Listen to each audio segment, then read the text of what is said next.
Welcome back to another episode of Pause Pod, the podcast where two gals that love film try to yap their way into becoming indie darlings. I'm Kara. And I am Dani. And welcome to another episode. Welcome back. Today we're taking a beat. We're gonna get cozy. We are. We're getting cozy. Do you feel that, Kara? It's winds in the east. I feel a burr. Do you know that? Winds in the east. What's the... That's Mary Poppins, but I was thinking of I was waiting for that. I was gonna use that later on in the episode, but it's okay. It's okay. It's okay. It's okay. There's so many. There's so many fall There's so ditties, many. actually. There's so many fall sounds, so many fall soundtracks, so many fall extravaganzas. And if you guys could not tell, that is what our episode is about today, ladies. Things that we are excited for this fall season. An autumnal media roundup, if you will. If you you will. have been wanting to build your fall watch list, if you want some inspiration of films that are giving autumnal spirit, look no further. You're here. No You've further. arrived. Welcome. But yeah, we thought it'd be really fun as we end the first month of fall already, September, when this episode comes out. We want you to be armed and prepared to have the coziest rest of your season. And film is a great way to get yourself into the spirit. So we're going to go through our fall watch list today. And before we get into it, Dani, how are you this fine day? I'm so glad you asked. Because in fact, I don't know, you know this about me. This is more than just a season. To me, fall marks the start of my actual reason to live, which is college football. And let me tell you, Kara, there is, and you probably don't know this actually, but our football team, Florida State, is in the ACC. That's their conference. However, Netflix just put out a documentary about the SEC. And when you think of college football, like, you think of the SEC. Like, that's Bama, Roll Tide. Like, that's them over there. The heavy hitters. The heavy hitters. Nevertheless, they put out a documentary series on the SEC teams. And when I tell you I was sat. And here's the thing. I'm never interested in teams that aren't mine, because I have no reason to be. I didn't go to that school. I don't care about them. I felt something for the Vanderbilt team. And their quarterback. And it's because they're painted as the truest of underdogs. I love an underdog. They are just shitting on them. They're like the only team in the SEC that other teams are excited to play is Vanderbilt. Vanderbilt is historically bad, but the SEC as a whole is historically good. So Vanderbilt is kind of the doormat of the SEC. Isn't they look forward to playing because they think, it's an easy win. Yeah. Hubris. We know what happens to hubris. Right. And they had like a rock star team. Like, they had this like really cocky quarterback come in. And the thing about it is he had to be cocky because everybody kept underestimating him. They kept calling him small, for one. And I was like, that feels a bit, I don't know. I didn't like that. I didn't like the names they were calling this poor boy. Bullying. Right. I will defend him. And he was like, listen, if you guys put your trust in me, then I will bring this team to victory. And he did. And I felt so deeply for them and for this team. Honestly, the way to get me to care about sports is give me a narrative.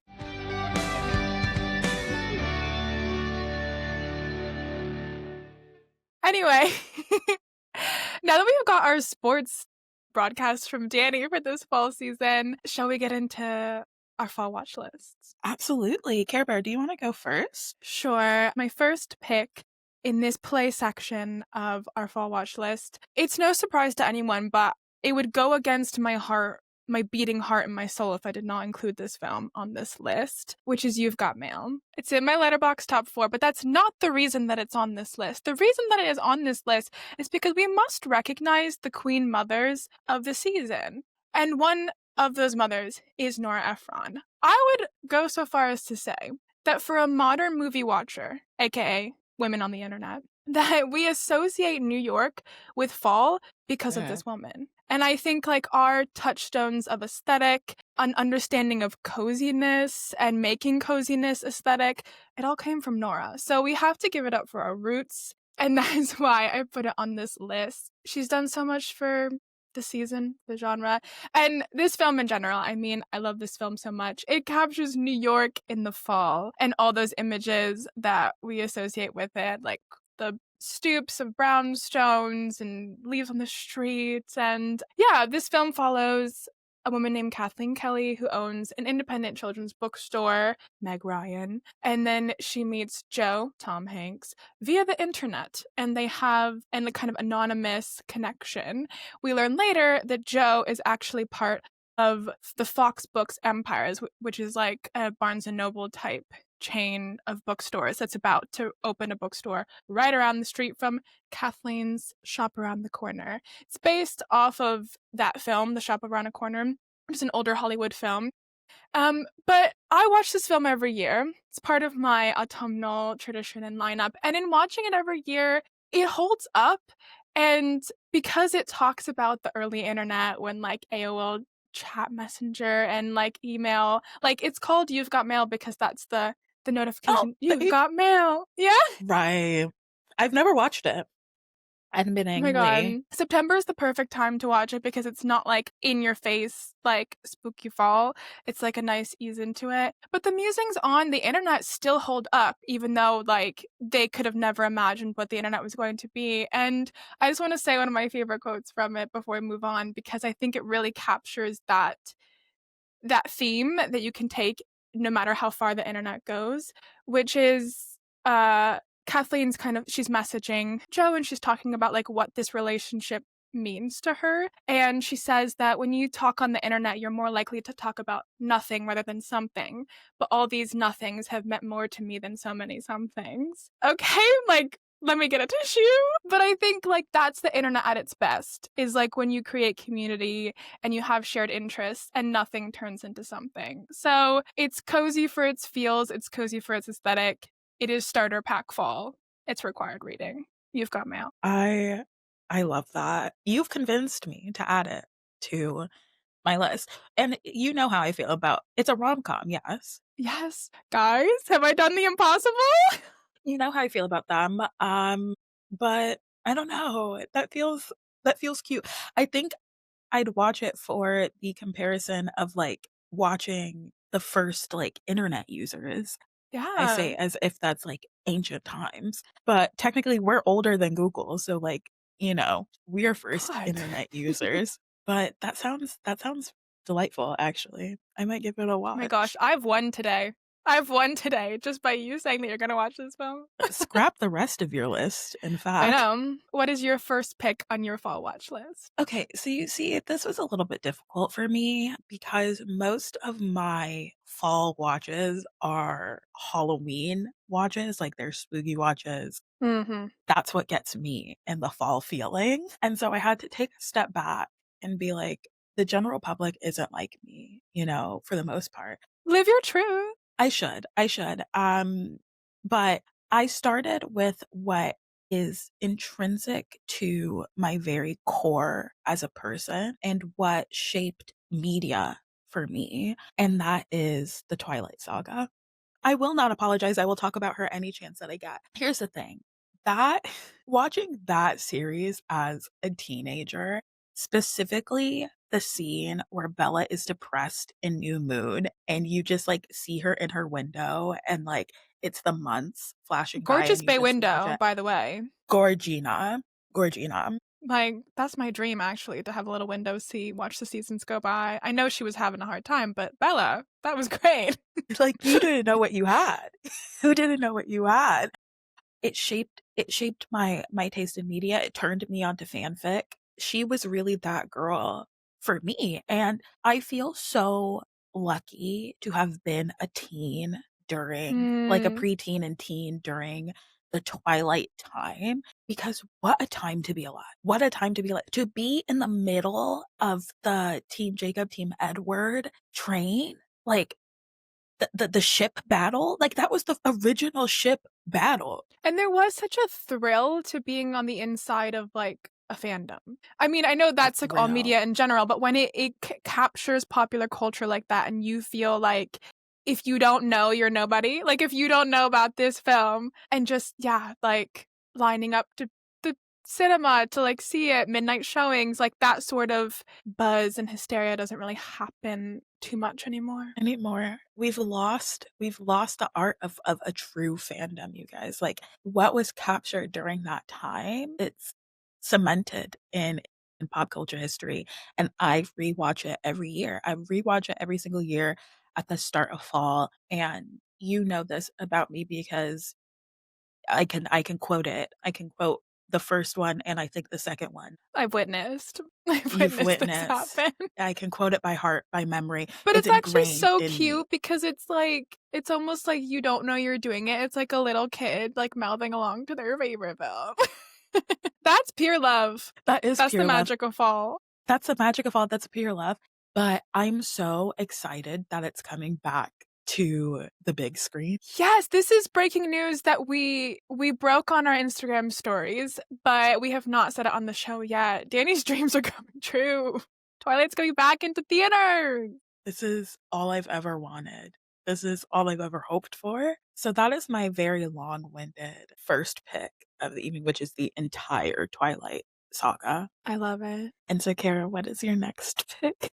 My next pick is the only witchy film that you need in your starter pack. I mean, you can have I'm more, but screaming. this is essential. I'm talking about practical magic. Best viewed with a gal pal, possibly with a midnight margarita. It's such a fun film. If you want to feel like just being a woman makes you magical, watch this film. The sisterhood vibes, the generational family vibes, it's all there. It's all fun. It's a little sexy at times. There's a murder.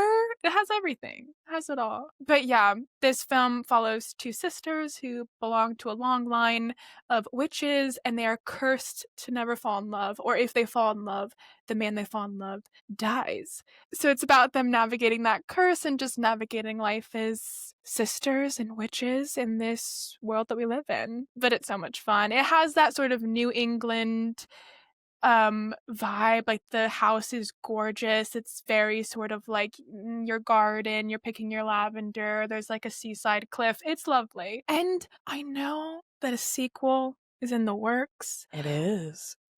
and I'm wary just I because I know am. that we're in this economy of nostalgia. There's a We lot of are. reimagining of beloved IP, revisiting a beloved IP, which as a cultural phenomenon and an industry phenomenon makes sense. You know, Agree. everyone's seeking comfort and stability in these times.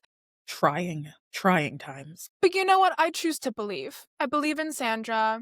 I believe in Nicole. So I'm excited. But yeah, practical magic for all the witchy vibes. It's witchy, not spooky. If you're like me and you are scared of your own shadow, this is the perfect film. Dani and I have watched it together many a time. It's a lovely, like, late night watch with your gals. And it's just such a beautiful depiction of sisterhood, I think. Yeah, It is such absolutely. a good sisterhood film. I love it. It's one of my favorites. Again, it is one that I rewatch almost yearly. Like, I love It's so that good. film. Like when It's they're so all good. like in the circle, like trying I to like know. exorcise the demon of this ex-boyfriend out of Nicole Kidman, and she's just laying on the ground and she's like, I love you, you're my sister. What more do you want? What more do you want? Yeah. But I would also like to see footnotes on this, because me saying this is the witchy film for your fall starter pack, many people might say, Kara, we know you, we love you. Why isn't Kiki's delivery service on your fall watch list? And to that I say, Kiki is a spring witch. Witches exist all year round. And you can come from me, you can argue with me, but Kiki's a spring and summer witch. And we need her during those She times as is. well. She is. You can't watch that film and tell me that you're not like filled with like the rebirth and coming of age of the spring season. Come on. I agree. I agree. And I saw Kiki on a lot of fall lists over the years. And I'm like, I don't know, girls. Speak your truth. Yeah, speak your Right. truth. Like, if that's what you vibe with, if that's who you live for in the fall season, who am I to tell you not to watch Kiki? Who am I? Um, but I don't know. She's a spring witch. I think we need a witch for every season. I think we need a witch for every And that's season. it. You know, if you're practicing the lore, then you practice magic all year round. Oh my god. And there's a witch resurgence happening in this country. And I There love is a it. there's a witch resurgence happening. The Etsy witches, yeah, they're on their big one. The coven has been The activated. the coven has been activated, and as someone who has turned to their services recently to get a winning season for my football team, yes, girls, bring in the money, start your business, start your little online witch shop. Let witches unite. Absolutely. Witches unite. So if you're not a practicing witch, but you want to support the coven, Practical Magic is the film for you. I'm screaming. Yes. Dani, what is your second pick on your fall watch list? To preface, everyone who knows me knows that I am a huge fan of the quote unquote dark academia, though you can argue whether it's dark academia or light academia, any of the academias. This is what turned me onto that genre, which is Dead Poets Society. This film, if I said Nora Ephron was the mother of New York Fall, then Dead Poet Society is the father of Autumn. Mhm. And look, can I argue that there's very little actual teaching happening in this film? English teaching happening in I this was gonna film. say, what is teaching? They're What is learning, teaching? certainly. They They're are they certainly are learning. learning. They are certainly learning. And if you've never watched this, obviously it's an English teacher that is at this boarding school and he is trying to spark creativity and joy and wonder in his students at this very strict by the book boarding school. And there is heartbreak and wonder and heartbreak in this film. And at his core, our teacher, Keating, loves his Robin students. Williams. Robin Williams loves his students and gives, dare I say, one of the most outstanding performances I have seen Hmm. in film, hence his very, very deserved Oscar nom.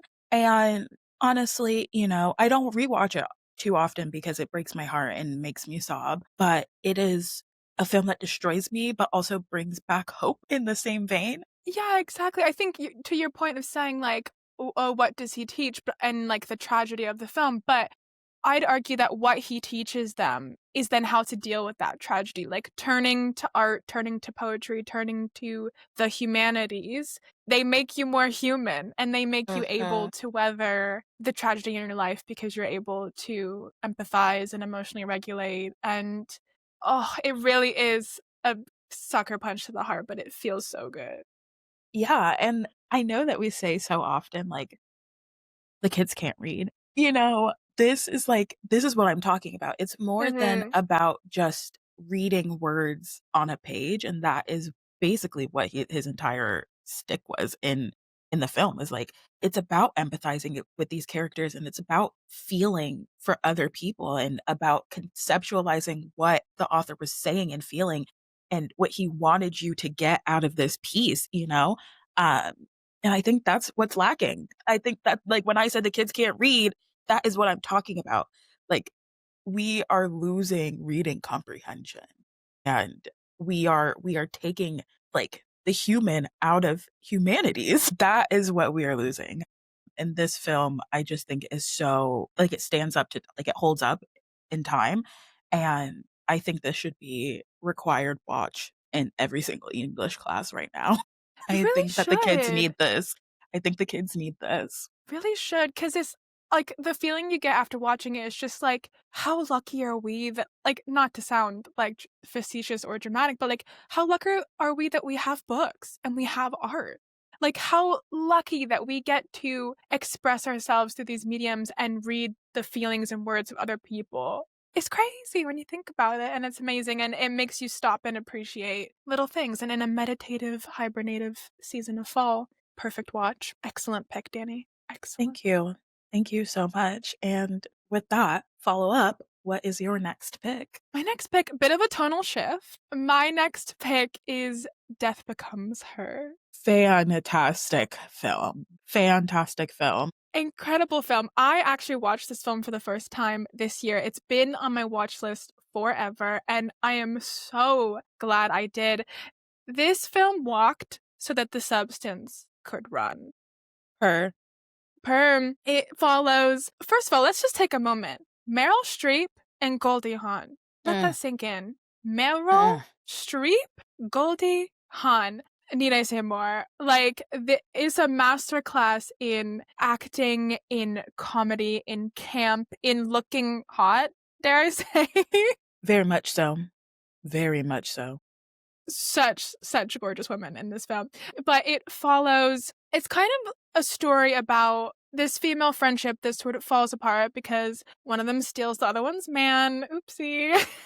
And so this kind of like years long jealousy builds in this relationship between these women, and they're both really afraid of aging. You know, they live in California, and this messaging of aging and beauty, and also the competition between them causes them to turn to some lotions and potions to deal with the aging process. And that's all I'm going to say.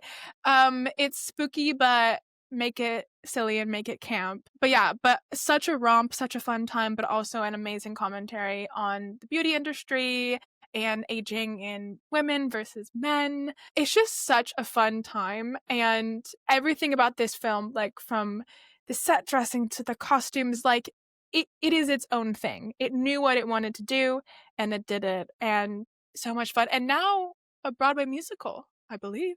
And you would be correct. And it the soundtrack for the musical, fantastic. Fantastic. It had its time and its moment circulating on TikTok, and Mm. I ate every single one of them up. I ate every single one of them up. It is so fun, so camp. I think that the acting in both the original film and the Broadway musical, spot on. Fantastic. Casting, brilliant, brilliant. And again, I think this is something that everybody should watch. I really do. I do. Sorry. Mhm. It's just women being hot and fighting over, I wouldn't say fighting over a man, but also fighting over a man. Yeah, it's interesting because they are fighting over a man, but I guess with how the film ends, like, no spoilers, but you kind of figure out that it's not really what they It's were really about fighting the man. over. Yeah.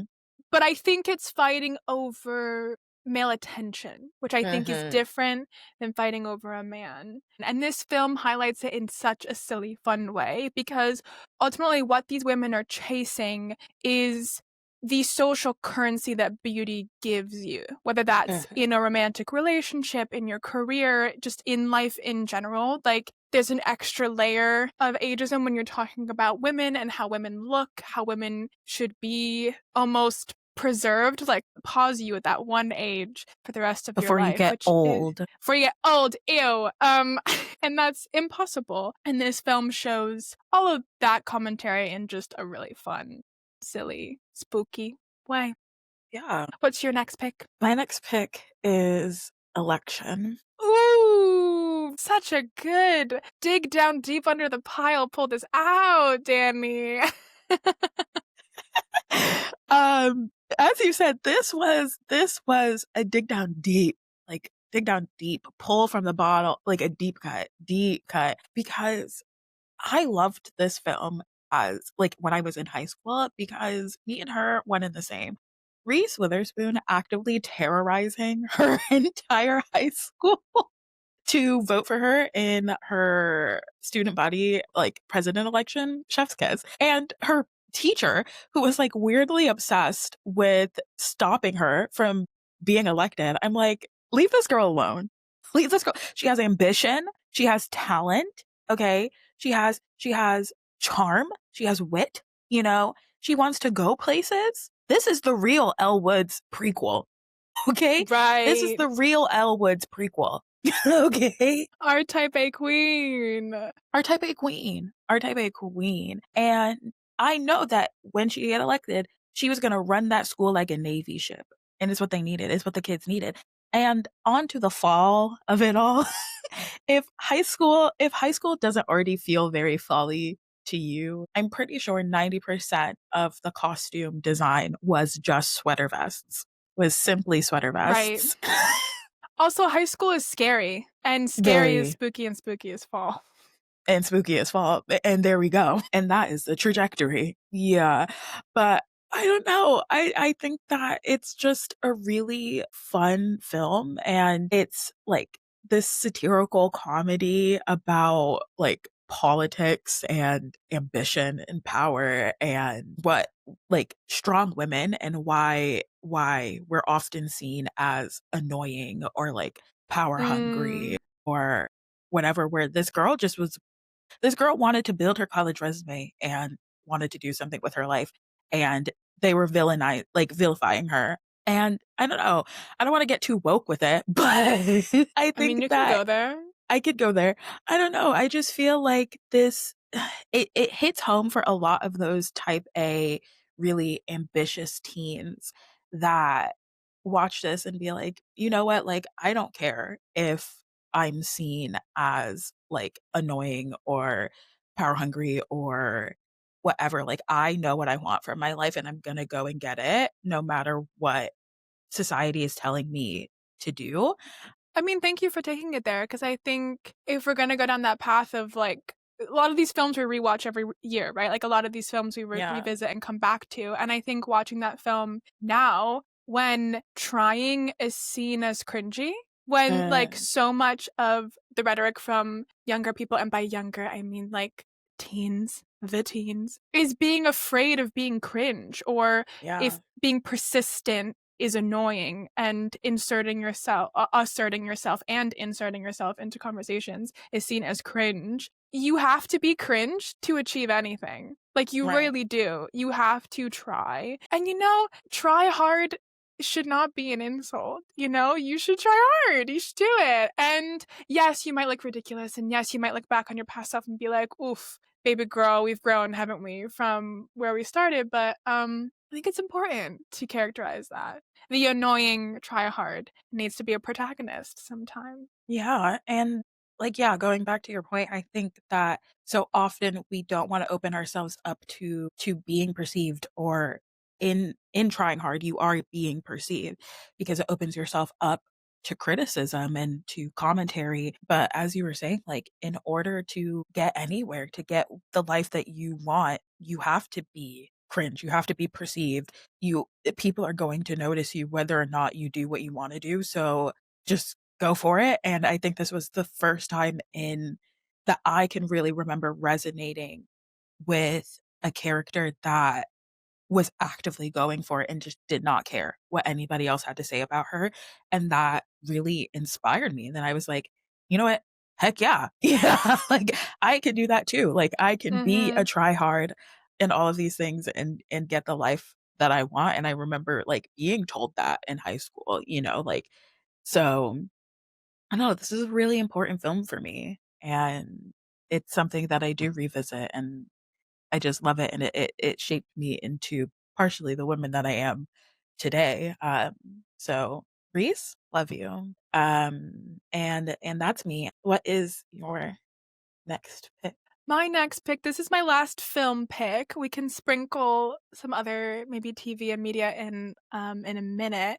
My last film pick is If Beale Street Could Talk, directed by Barry Jenkins.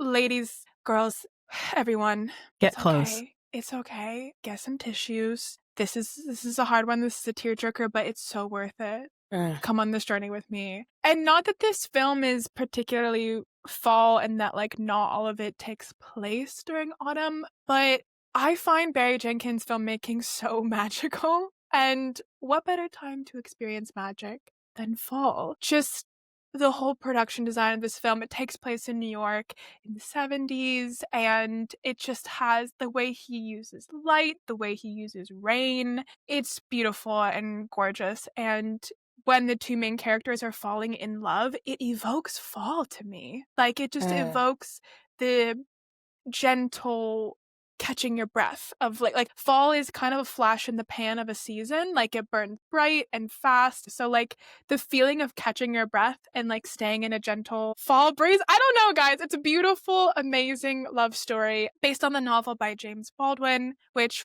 we could have a whole podcast episode just talking about him and his writing. But it follows two young Black lovers, I guess you could call them, childhood sweethearts, Tish and Fawny, living in Harlem, New York, and they fall in love. And the story is told non-linearly, so you're getting bits of their love story along with the current timeline in which Fawny is in jail because he was wrongly accused of committing a crime that he did not commit.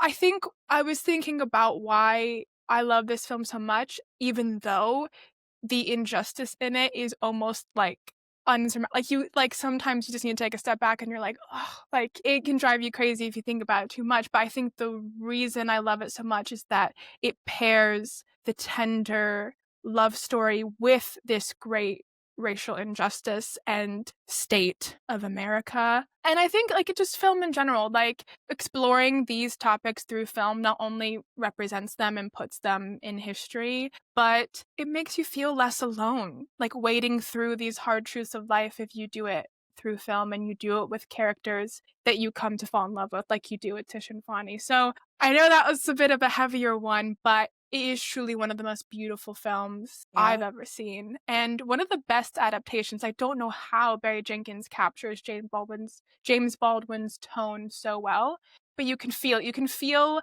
Barry's imagination through his love of the book, like, and that comes through in the film. So yeah, it's a hard one, but I mean, still relevant today. And yeah, it's beautiful, beautiful fall film. I truly don't think that I can add anything to that. That was a beautiful depiction of all that that film is, and fall was a perfect setting for that because the way that you were describing film is exactly was so perfect and intentional in the way that he shot the film because they were falling in love and it was so beautiful and almost like in this time capsule and it's so often to depict Black love during those times as struggle. Right. There's so many depictions of struggle and Black love in that era and in media, and he didn't do that. Like, it was a beautiful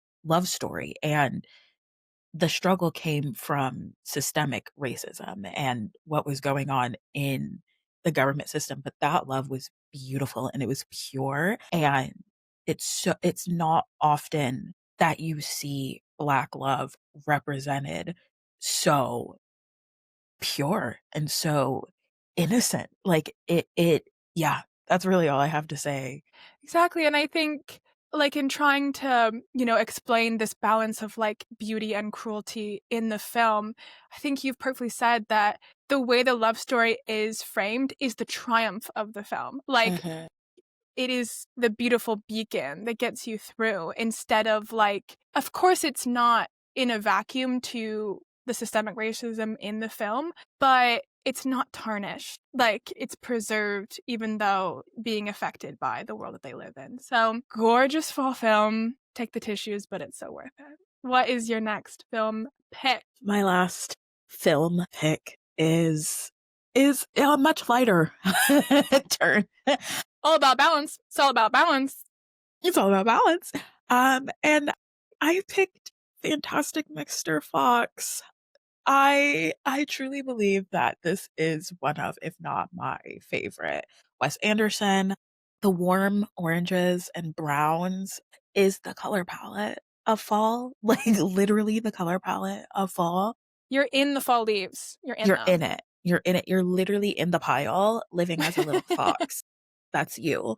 And there's something about stop motion filmmaking that is simultaneously both incredibly like comforting and cozy, but also deeply unsettling and creepy. And I think that is exactly why I love this film. I think it's a perfect balance of like cozy and unsettling. Like I'm both snug as a bug in a rug and like deeply unsettled. And also it's just like it's a fun little film about, like, growth and the person that you were versus the person that you are becoming, and leaving behind parts of you that felt very intrinsic to you to shed that and become a better version of yourself, and falling back into old habits, and it's just done in this very funny and quirky way, and it's just Mm. oh, it's beautiful and I love it. That's me. That's my final pick. I had an honorable mention, which is Matilda. Oh, such a good pick. My honorable mention is Matilda, and I don't think I need to explain why that's a fall film. I love that film. I love that film. So that is my honorable mention. There's something because adjacent to cozy, we find ourselves in whimsy, and that is a Mm, whimsical, lovely film mhm. about imagination and quite literally that your imagination can be powerful. Like her powers come from her mind, her imagination. Yeah. And a and another film where I'm like, "The kids can't read, make them watch Matilda." Right. I So, think we need to infiltrate some of these films into the school system. I don't know. I don't know who I need to talk to. You heard it here first. Anywho's, do you have another, like, a TV pick or a TV I do have a picks? TV pick. There's a TV pick that I'm going to touch on in what gave me pause this week, so I'm gonna save that. Delayed Okay. satisfaction for later. But I need to talk about my culture. And my culture, you ask, is Gilmore Girls. Sue me, I'm just a girl. I'm just a girl who grew up in the 2000s.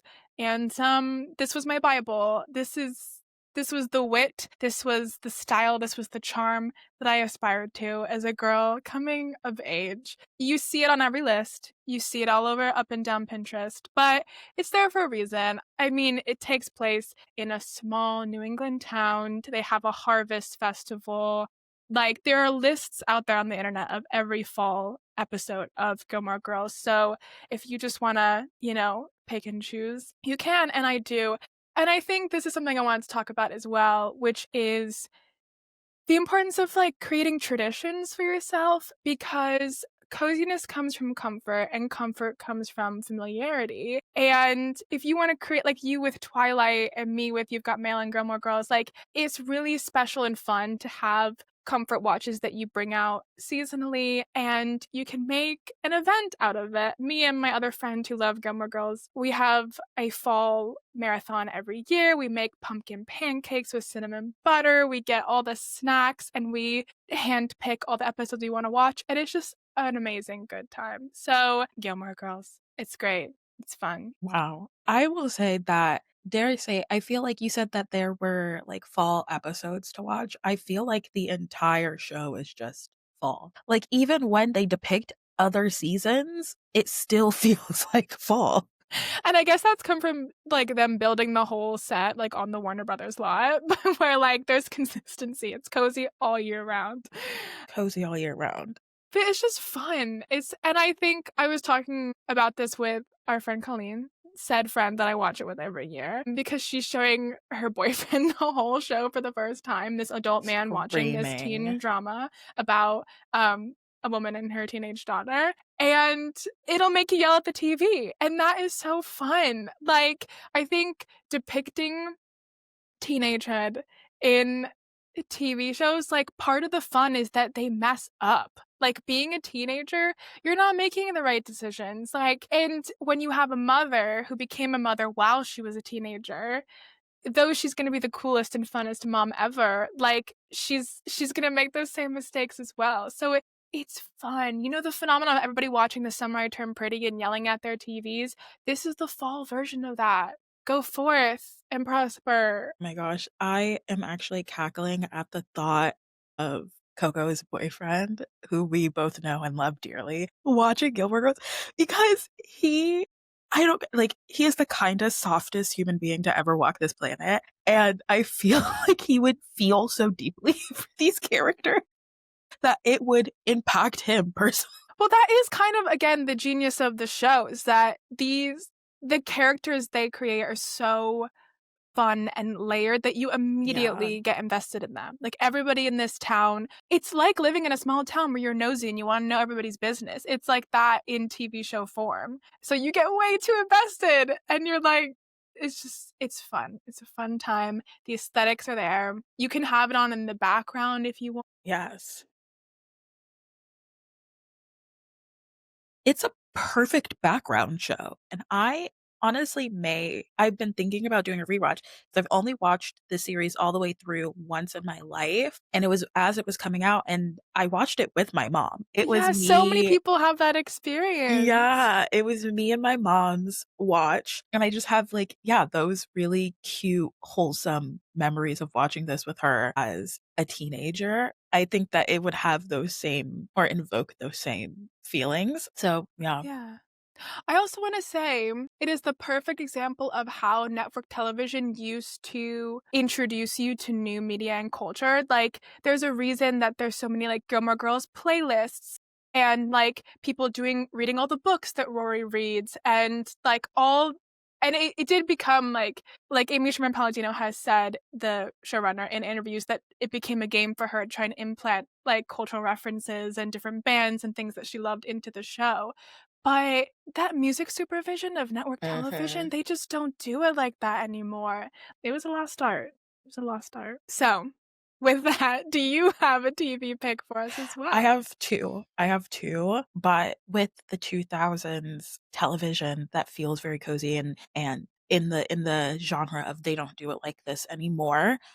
My one of my all-time favorite television shows ever, Friday Night Lights. There is no TV show that fully encapsulates fall in the South in the early 2000s like that show, because when they say, "We love Jesus, football, and that's it in the South," that is really it.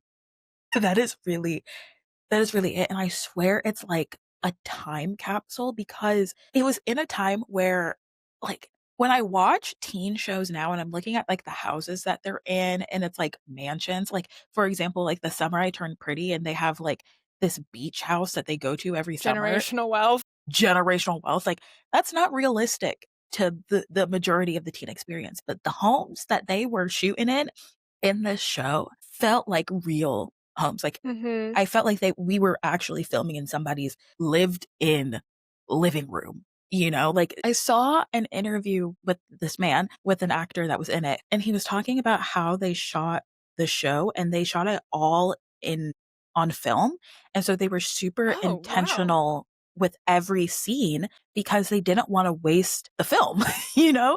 And so he was like, "Yeah, we had 3 cameras going at one time, like, we had somebody doing, like, a wide shot, we had some dude, like, peeking behind doing, like, a medium shot, and then, like, someone, like, under the desk doing, like, a really tight shot, and they, like, they'd come in and they'd spit out these episodes because they had the formula so down packed, and it that he was like, "That is why it felt real, because we didn't have to do retakes, like, we were when we were in the moment, we were in the moment," and I was like, I love that. But yeah, that's exactly how I felt about the entire show, like, it felt so real, and it wasn't just about the football, it was about family and community, and if that ain't the true spirit of fall, then I don't know what I is. don't know what is. I don't know what is. Again, it is quite literally one of my favorite shows of all time, and I am contemplating doing a rewatch of it this fall. I love it. And my second TV pick that I am currently rewatching is Scandal. Scandal to me is Ooh. fall. Politics feel very fall to me, probably because that's when our elections are and etcetera. It feels very fall to me, but can we take a moment to talk about how Shonda Rhimes wrote one of the best first episodes of television ever? Like, I would argue that she's a pilot queen. Like, she's a her pilot queen. pilots, tight. Tight. Like, you were on the edge of your seat in every one of her pilots for her Every shows. single one. Every single one. She is a pilot queen, okay? And, like, we start with Quinn, who is getting interviewed by Harrison, and he goes into the whole gladiators and suits spiel monologue that he does all the time, and immediately we go to the office, and we're learning about Olivia Pope and co. as Quinn is. You learn about each of the characters as Quinn does. You learn about the team dynamics as Quinn does. And you're just like along for this ride in the perspective of this doe-eyed, fresh newbie. And it's perfect. So genius to have a character stand in for the audience. Like, so seamless in the narrative so that the exposition is coming as one of the characters needs it instead of the audience. She's the queen of TV. She's the queen of It TV. is, it's fantastic, honestly. And so those are my two fall TV picks. I love it. Well, what a good list. I'm excited to rewatch and watch a lot of these. We picked some stellar picks. We picked some stellar picks. And if you watch any of these, or if you have opinions on anything that we left out, anything you would want to put on your watch list, please DM us on Instagram and leave a comment on Spotify on this episode because we want to see your fall list too. We do. And if you guys want to see all of these lists, all of our picks put together, it will be on our Instagram. So you'll be able to see it there. Yay. Well, shall we roll into Rewind? Let's, please.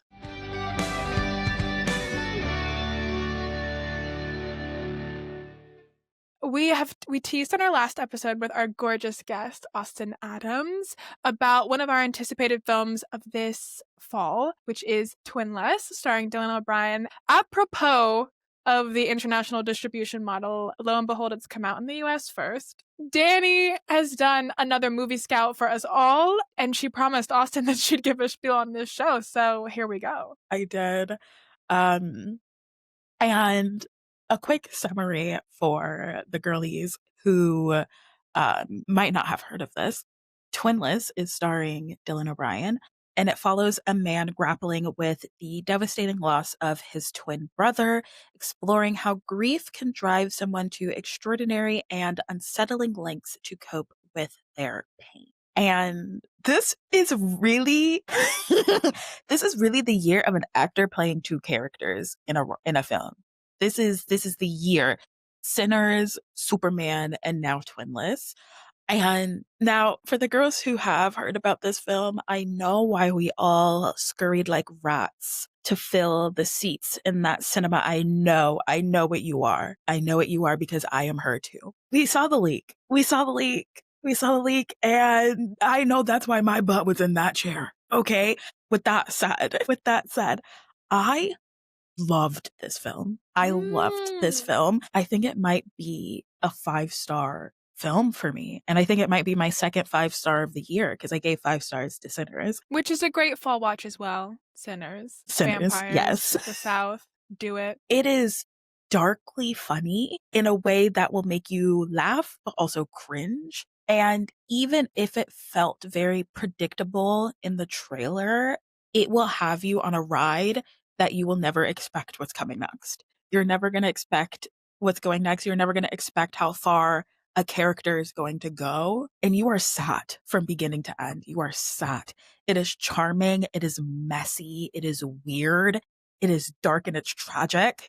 At its core, it deals with themes of like intense grief and intense loneliness and codependence, obviously. And it's brilliantly done, but also like so funny. And you feel it hits you in your core, like it hits you. And Dylan O'Brien is so captivating in this. I've never doubted his skills before, and I've always thought he's been brilliant since Teen Wolf. If you follow us on Instagram, you see that Stiles Stilinski is my fictional crush. I love that man down. But he is an actor. He is an actor. And the way that Dylan depicts the widest array of emotions, like anger and guilt and grief and just anguish, like that's really how I can describe it, is just anguish, is beautiful. And he has one of the most compelling performances that I have seen this year. And I've seen some fantastic performances this year. And he is cementing himself as like a really varied actor. Like his range is incredible. It's one of my favorites of the year, honestly. And it's so good. It's so good. I'm So excited to see this film. I mean, kind of tracking it all the way from festival buzz all the way now to theatrical release. I think it has just been at the top of my anticipated watch list. So I'm so excited.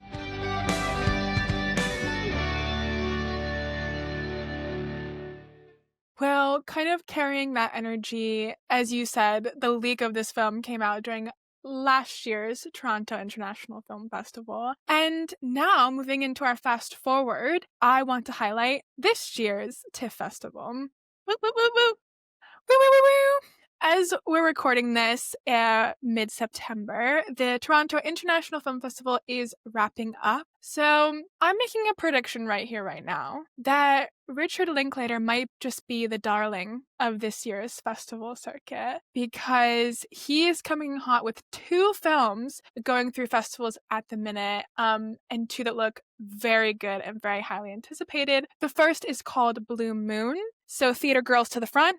Theater girls to the front of the class. This is your chance to spend a night in Sardi's restaurant, or the glitterati of the theater industry, wine and dine. This film stars Ethan Hawke, who plays a lyricist called Lorenz Hart, who used to collaborate with Richard Rogers of Rogers and Hammerstein fame, who's played by Andrew Scott, and he comes to Sardi's to celebrate the opening of Oklahoma, but with that becomes a lot of complicated feelings on Richard Rogers becoming successful only after he's entered a new partnership and left the partnership with Ethan Hawke's character. So it looks fun, it looks goofy, but also really chic, and I'm so excited for this film. And his second film that's making it through not only Toronto Film Festival, but both coming to the London Film Festival, is a film that has been getting buzz since Cannes, which is Nouvelle Vague, which translates to New Wave. This is my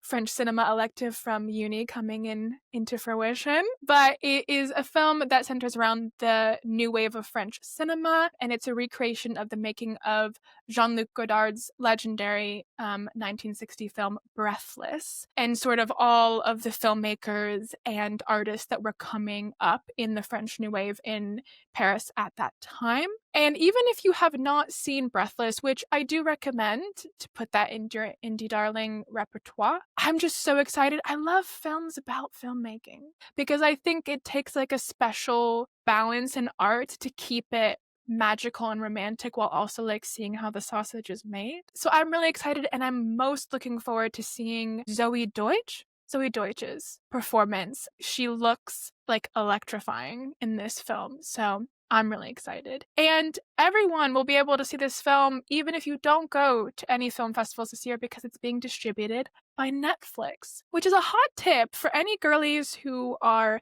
attending film festivals or even just tracking films going through film festivals, because it's not only a place to showcase films, but a place to buy and sell films to different distributors. A lot of film festival programs will have like who the distributor of the film is, either for theatrical release or oftentimes now streaming. So you can like take note of those films for later, but also in this economy, even though there is nothing like seeing a film in theaters, especially at a festival when there's so much buzz and like excitement in the air. But in this economy, if you don't really want to pay, just save those streaming distributed films for later, and focus your money and attention and festival picks on ones that you might not get to see anywhere else. So it is quite expensive because I was contemplating going to the New York Film Festival. The tickets for that, absolutely insanity.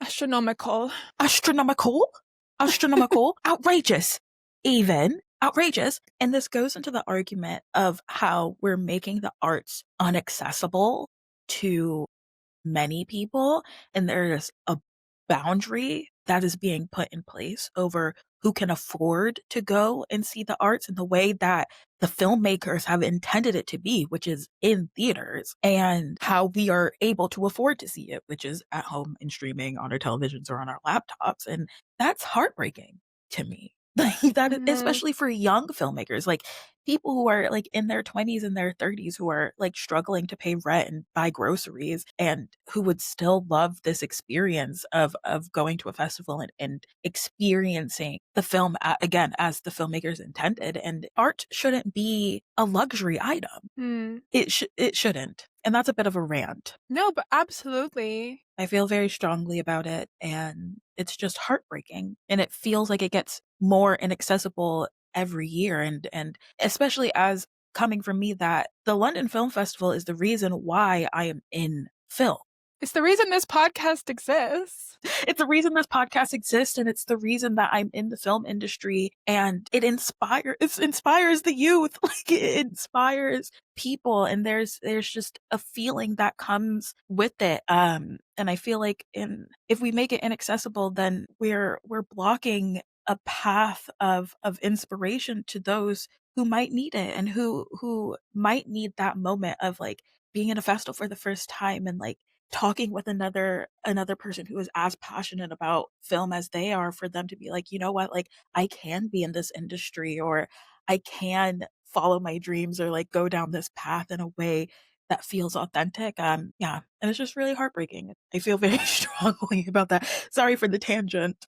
Never apologize. Never apologize for the rants because it's true. We depend on theatrical releases of films and distribution of film because a film, yes, it exists in itself, but a film truly comes into being when it's viewed by people, by Yeah, an audience. And so, yeah, making film accessible, making sure that distribution is getting the film to the most number of people is important. And it should be said with festivals that oftentimes if you are under 25 or you are a student, like there are deals and steals for you. But what if you're just somebody who enjoys films and is a student of film in life and who just is passionate about film, wants to see it. So yeah, I definitely think there is a lot missing from especially the independent film model now. The festivals and independent cinema used to be very different. The sort of like heyday of like the 90s independent film where you could like have a film at Sundance and then get,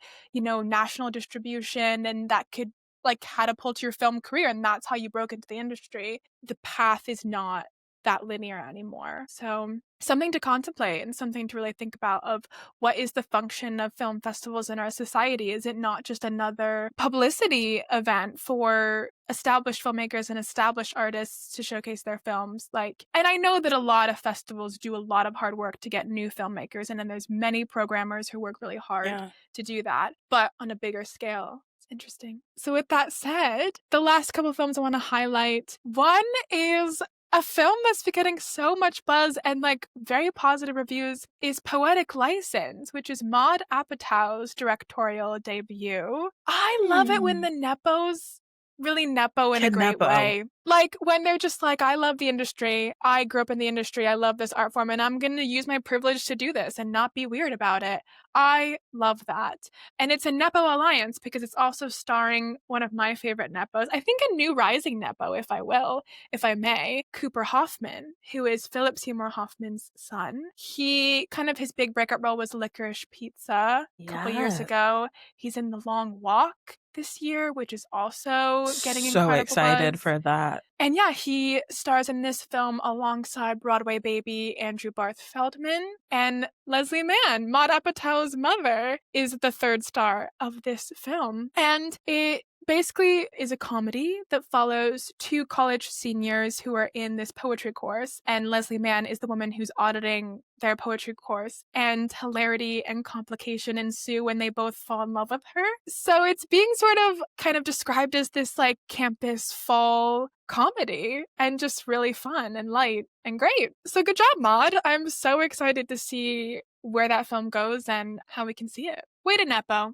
Way to Nepo, Maud. But yeah, the last film that I wanted to highlight in this sort of TIFF highlights anticipated fall festival films is a film called Left-Handed Girl. And it comes from a longtime collaborators, Sean Baker, who definite indie darling for the ages. If you're not familiar with his work, you definitely were last year when he won the Oscar for Anora. But he is teaming up with one of his longtime collaborators, Shi Ching Shu. She produced Red Rocket, The Florida Project, Tangerine, and she is co-writing and directing this film with Sean Baker co-writing and producing.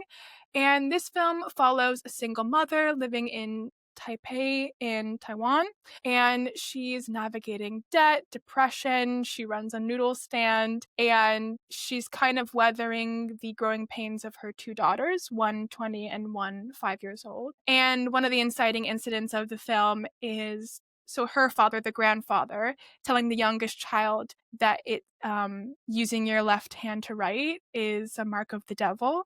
And so she internalizes this shame and starts to rebel. And that's kind of where the narrative of the film goes. That sounds incredible. And that, my darlings, is my highlights from TIFF. Though I did not attend, I was reading those trades and all over that TIFF website. And I think that's super fun. Like, even festivals that I don't get to attend, I love seeing how films are perceived and how they go through the festival circuit.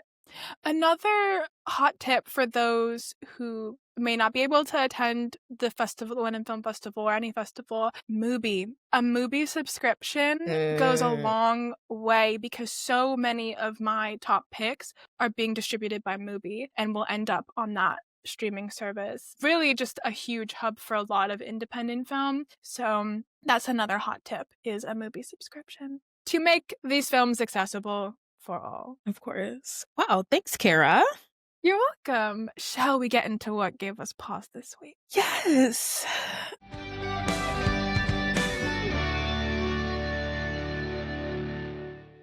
Oh my goodness. I want you to go first, actually. Oh gosh.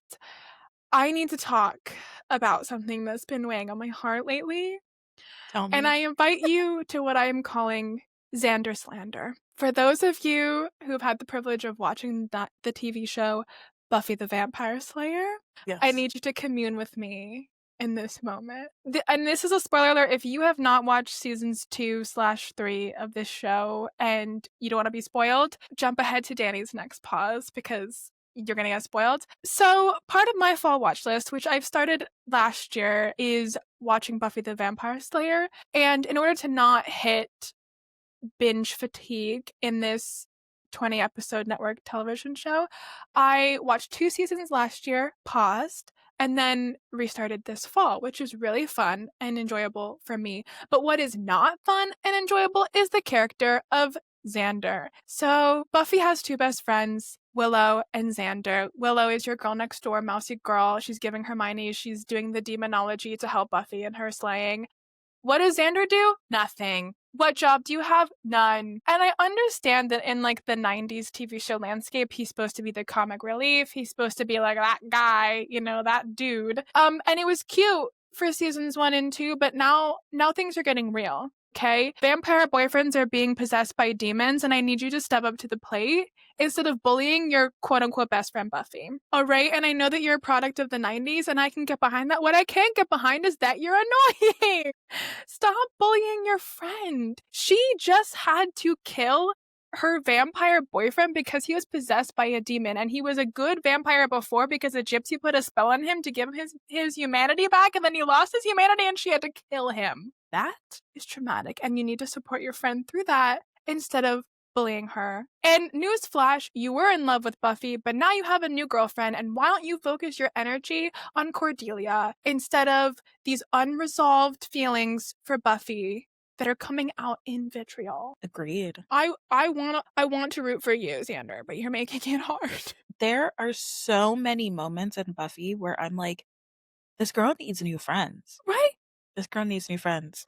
He's so annoying. And he's the same